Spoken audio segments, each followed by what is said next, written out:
আপনারা যদি কেউ জানেন তাহলে অবশ্যই কমেন্ট করে জানাবেন। তো আমরা চলে আসলাম, আর এসে তো একটু ঘোরাঘুরি করতেছি, পুরো বাড়িটাই ঘুরে ঘুরে দেখতেছি সব কিছুই। যেহেতু নতুন বাড়ি, সেভাবে এখনও ওরা উঠেনি, সাজাতে পারেনি।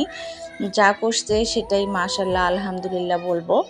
আর আজকের পর থেকেই তারা এই বাড়িতেই আর কি থাকা শুরু করবে।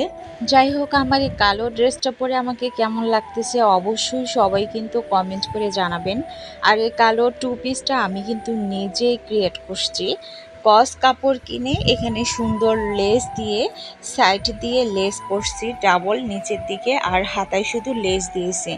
গলায়ও দিতে চাইছিলাম, দেখতে ভালো লাগতো, কিন্তু লেস শর্ট পড়ে যাওয়ার কারণে আর দেওয়া হয়নি। তো যদি আপনাদের ভালো লেগে থাকে তাহলে অবশ্যই কমেন্ট করবেন, নতুন একটা চমক আমি আপনাদের মাঝে নিয়ে আসব। তো খাওয়া দাওয়ার শেষে মনে হলো, আল্লাহ কী রে, আমি তো খাওয়া দাওয়ার ভিডিও করতে পারলাম না। তাই খাওয়া দাওয়ার শেষের দিকে হালকা কিছু ভিডিও শ্যুট করে নিছি। সবারই কিন্তু খাওয়া শেষ, আপনারা খাওয়ার প্লেটগুলো দেখলেই বুঝতে পারবেন যে আসলেই খাওয়া দাওয়া কিন্তু শেষ। সব